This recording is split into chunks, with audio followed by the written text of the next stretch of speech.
শিশুদের আহাজারি আর কান্নায় ভারী হয়ে উঠেছে মাইলস্টোন স্কুল ক্যাম্পাস। কিছু বুঝে ওঠার আগেই ছোটাছুটি, আগুন ধোঁয়া ছাপিয়ে পোড়া ইউনিফর্মে দগ্ধ শিশু, আতঙ্কিত অভিভাবক, শিক্ষক। এটি একটা কাঠের বোর্ড। এই বোর্ডে দেখা যাচ্ছে যে এটি আসলে পুরে ছারখার হয়ে গেছে। তাহলে মানুষের যে ওই যে কোমলমতি শিশুদের অবস্থা কি হয়েছে, এটা কিন্তু এই যে একটি বোর্ডের অংশ এবং চেয়ার টেবিলের অংশ যদি দেখেন, এই যে দেখা যাচ্ছে চেয়ার টেবিলের অংশ পুরে কিন্তু ছাই হয়ে গেছে এবং খণ্ড খণ্ড হয়ে গেছে। এবং যারা এখানে কোমলমতি শিশুরা ছিল তাদের আসলে কি অবস্থা ছিল সেটি কিন্তু আসলে এখানে সহজেই অনুমেয়।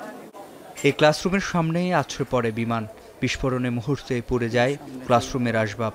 দেয়ালের ফাটল আর ভাঙা কাচ দেখে আজ করা যায় কতটা বিভৎস ছিল সেই মুহূর্ত। কেবল ছুটি হয়েছে, বাড়ি ফেরার অপেক্ষায় ছিল কেউ বা বারান্দা পেরিয়েছে। হতাহত বেশিরভাগ শিক্ষার্থীই ছিল ষষ্ঠ, সপ্তম ও অষ্টম শ্রেণীর। একদম ছুটির সময় বাচ্চারা বের হবে আর কি, তা আমরা হচ্ছে গিয়ে ওদেরকে যাতে একটা সুশৃঙ্খলভাবে বের হয় আর কি, যার জন্য লাইন করে বের করি আর কি।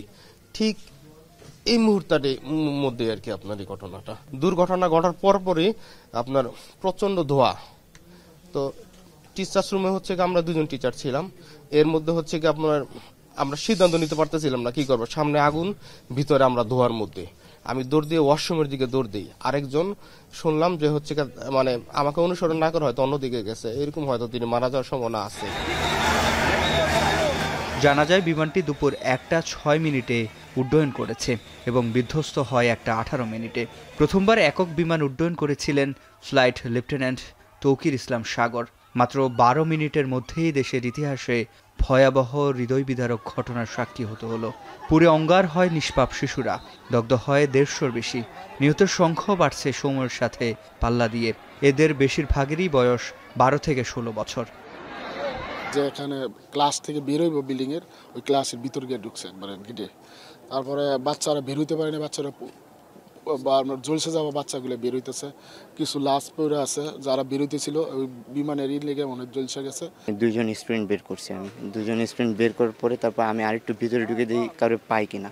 তবে ভিতরে ঢুকার পরে আমি যে এত পরিমাণ আগুন, আমি তারপরে ভয় পেয়ে গেছি, আমি যে আর ভিতরে যাওয়া যাবে না। বিমান বিধ্বস্তের পরেই ঘটনাস্থলে অভিভাবকরা ছুটে যায় প্রিয় সন্তানের খোঁজে। উত্তরা, টঙ্গী, পল্লবীসহ ফায়ার স্টেশনের 9টি ইউনিটের চেষ্টায় আগুন নিয়ন্ত্রণে আসে। উদ্ধার কাজে সেনাবাহিনী ও বিমান বাহিনীর হেলিকপ্টারও যোগ দেয়। শিশুদের নেওয়া হয় রাজধানীর নানা হাসপাতালে। উৎসুক জনতা আর আতঙ্কিত হাজার হাজার মানুষের ভিড় ঠেলে একটু পরপরই অ্যাম্বুলেন্স বেরিয়ে আসে। বিমান বিধ্বস্তের ঘটনায় দেশকে ঠেকে দিয়েছে বিষণ্ণতার চাদরে। সিফাত শাহরিয়ার, এখন, ঢাকা।